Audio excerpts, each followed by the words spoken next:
Hello everyone, welcome to our channel time to স্টাডিতে সবাইকে স্বাগত। আজকের আলোচনার বিষয় হচ্ছে এএনএম অ্যান্ড জিএনএম এক্সাম 2024। 2024-এ এএনএম জিএনএম এর নতুন নোটিফিকেশন আসতে চলেছে খুব শীঘ্রই। আগের বছর যারা অর্থাৎ 2023-এ যারা এএনএম অ্যান্ড জিএনএম এ অসফল হয়েছ, তারা এবার এই এএনএম জিএনএমটাকে পাখির চোখ করে নাও। এবং যারা নতুন এবার প্রথম এই নার্সিং এক্সামটি দেবে, তাদেরকে বলবো তোমরা প্রথম থেকে ভিডিওটি দেখো, অনেক কিছুই এখান থেকে জানতে পারবে। নোটিফিকেশনটি খুব শীঘ্রই পাবলিশ হবে এবং এক্সাম ডেটও পাবলিশ হয়ে গেছে।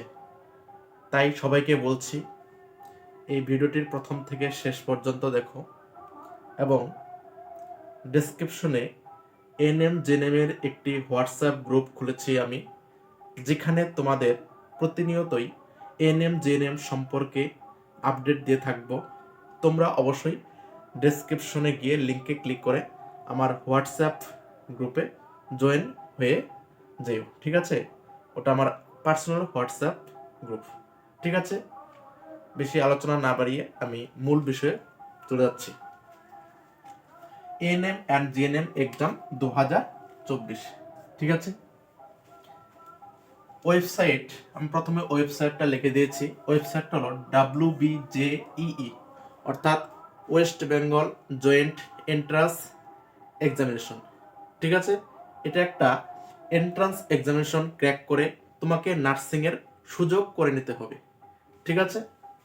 এবার ক্রাইটেরিয়া কী কী লাগবে, অর্থাৎ যোগ্যতা কী কী লাগবে দেখে নাও। এইচএস পাস্ট, অর্থাৎ হাই সেকেন্ডারি পাস হতে হবে, এবং অথবা অ্যাপিয়ারিং।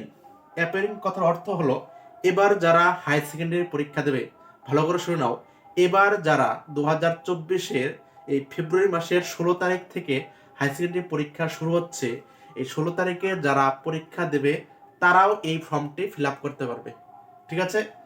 এইচএস পাশ করেছ এবং এবার যারা হাই সেকেন্ডারি দেবে সকলেই আবেদন করতে পারবে, ছেলে এবং মেয়ে উভয়ই আবেদন করতে পারবে, ঠিক আছে?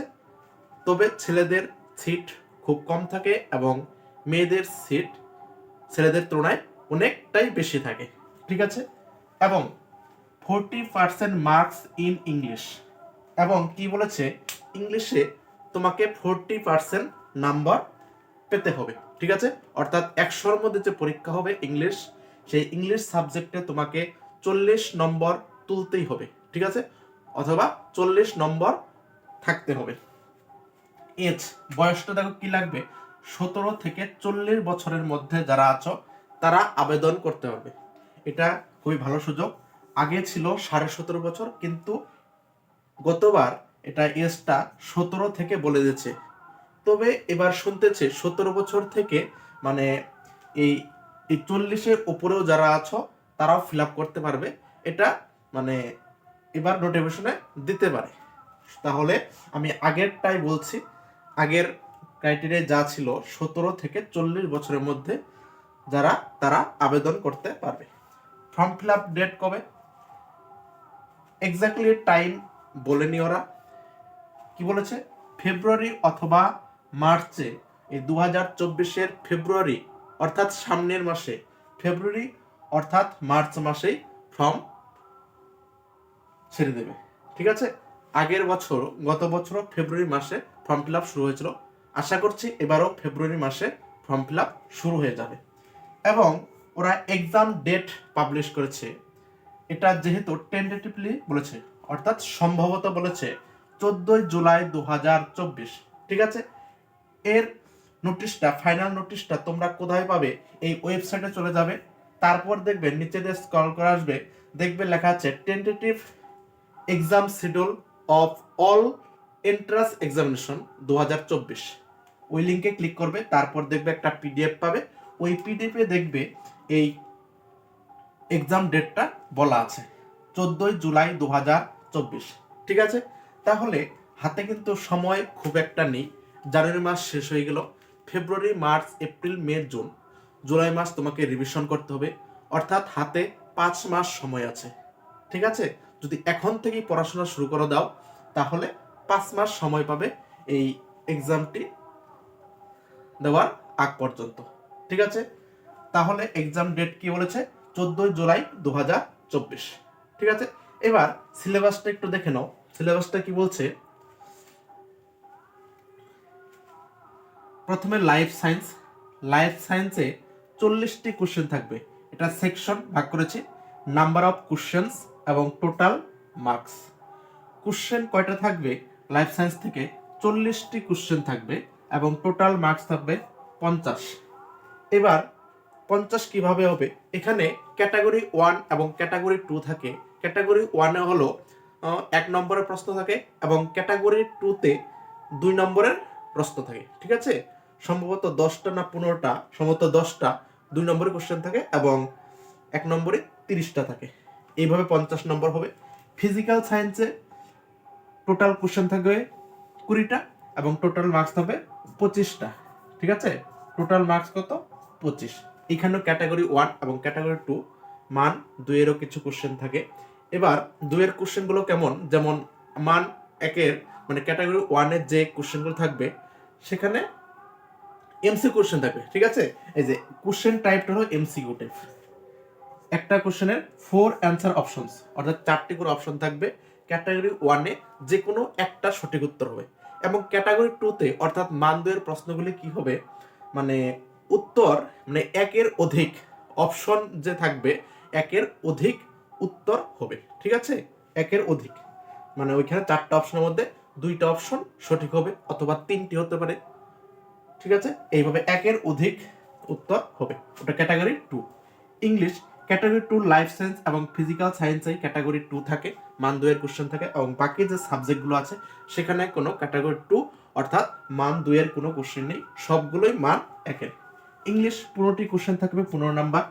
ম্যাথামেটিক্স, ম্যাথামেটিক্স আমার প্রিয় সাবজেক্ট, যদিও আমার সব সাবজেক্টই ভালো লাগে, তার মধ্যেও এই ম্যাথামেটিক্সটা আমার খুবই প্রিয়। ঠিক আছে,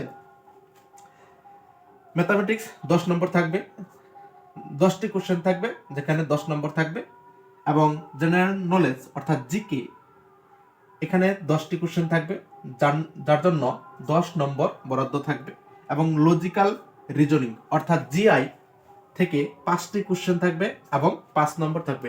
টোটাল কোশ্চেন থাকবে 100টি এবং তার জন্য টোটাল নম্বর থাকবে 115।